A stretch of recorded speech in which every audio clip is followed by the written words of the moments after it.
हरे कृष्णा, राधे राधे। माघ मास महात्म्य अध्याय 23वां। लोमस ऋषि कहने लगे कि जिस पिशाच को देवदूत ने मुक्त किया वह पहले द्रविड़ नगर में चित्र नाम वाला राजा था। वह बड़ा ही सूरवीर, सत्यपरायण तथा पुरोहितों को आगे करके यज्ञ आदि करता था। दक्षिण दिशा में उसका राज्य था और उसके कोष धन से भरे हुए थे। उसके बहुत से हाथी, घोड़े और रथ थे और वह अत्यंत शोभा को प्राप्त होता था। बहुत सी स्त्रियों में क्रीड़ा करता था और अनेक यज्ञ उसने किए थे। वह नित्य अतिथियों की पूजा करता और शस्त्र विद्या में भी निपुण था और ब्रह्म विद्या भी जानता था। ब्रह्मा, विष्णु, महेश तथा सूर्य की पूजा सदैव किया करता था। वह जंगल में भी स्त्रियों से घिरा हुआ क्रीड़ा करता था। एक बार वह पाखंडियों के मंदिर में गया। वेदहीन भस्म लगाए हुए पाखंडी महात्मा बने हुओं से राजा की बातचीत हुई। पाखंडियों ने कहा, हे राजन, शैव धर्म की महिमा सुनो। इस धर्म के प्रभाव से मनुष्य पाप को काटकर मुक्त हो जाता है। सब वर्णों में शैव मत ही मुक्ति को देने वाला है। शिव की आज्ञा के बिना दान, यज्ञ और तपो से कुछ भी नहीं बनता। शिव का सेवक होकर भस्म धारण करने, जटा रखने से ही मनुष्य मुक्त हो सकता है। जटा धारण करने तथा भस्म लेपन से ही मनुष्य शिव के समान हो जाता है। इसके बराबर और कोई पुण्य नहीं है। जटा भस्म धारण किए हुए सभी योगी शिव के सदृश होते हैं। अंध, जड़, निपुंस तथा मूर्ख सब जटा से ही पहचाने जाते हैं। शूद्र वर्ण में शिव भी पूजनीय है। विश्वामित्र क्षत्रिय होकर भी तप से ब्राह्मण हो गए। वाल्मीकि चोर होकर उत्तम ब्राह्मण हो गए।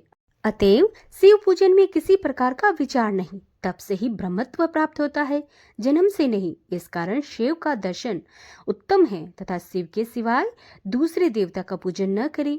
शिव तपस्वी को विष्णु का त्याग करना चाहिए, न ही विष्णु की मूर्ति का पूजन करना चाहिए। विष्णु के दर्शन से शिव द्रोह उत्पन्न होता है और शिव के द्रोह से रौरव आदि नरक मिलते हैं। इसी से भवसागर से पार होने के लिए विष्णु का नाम नहीं लेना चाहिए। शिव भक्त निशंक होकर जो शिव से प्रेम करता है वह कैलाश में वास करता है, इसमें कुछ संदेह नहीं है। इस धर्म के पालन करने वालों का कभी नाश नहीं होता। इस पाखंडी के ऐसे वचन सुनकर राजा ने मोह में आकर उनका धर्म ग्रहण कर लिया। वह वैदिक धर्म का त्याग कर दिया। श्रुति, स्मृति और ब्राह्मणों की निंदा करने लगा। उसने अपने घर में अग्निहोत्र को बुझा दिया और धर्म के कार्य बंद कर दिए।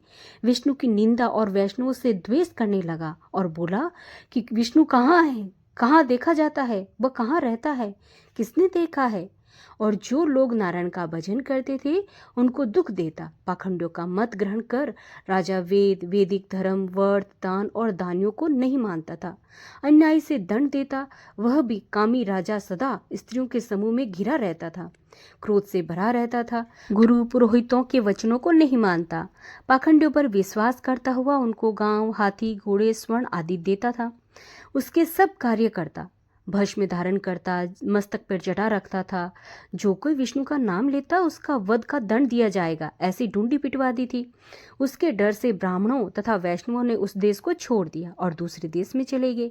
सारे देशवासी केवल नदी के जल ही पीते थे। जीविका से दुखी हो वृक्ष आदि नहीं लगाते थे, न ही खेती करते थे। प्रजा अन्न के अभाव से गला सड़ा अन्न भी खा लेती थी। आचार, विचार, अग्नि क्रिया सब कुछ छोड़कर काल रूपी की तरह वह राजा शासन करता। कुछ काल पश्चात उस राजा की मृत्यु हो गई और वैदिक रीति से उसकी क्रिया भी नहीं की गई। यह यमदूतों ने अनेक प्रकार के दुख उठाता हुआ कहीं लोगों की कीलों पर चलना पड़ा, कहीं पर जलते हुए अंगारों पर चलना पड़ा। जहाँ सूर्य अति तीव्र था और ना कोई छाया का वृक्ष था, कहीं लोहे के डंडे से पीटा गया, कहीं बड़े बड़े दांतों वाले भेड़ियों और कुत्तों ने काट लिया।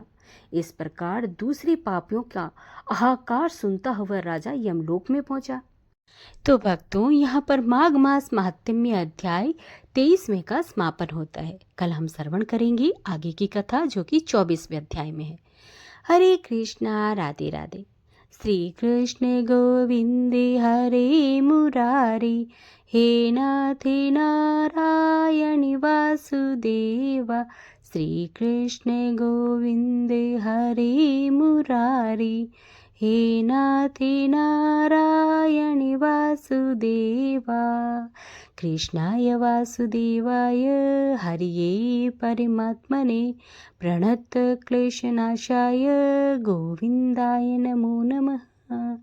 कृष्णाय वासुदेवाय हरिये परमात्मने प्रणतक्लेशनाशाय गोविन्दाय नमो नमः। हरे कृष्णा।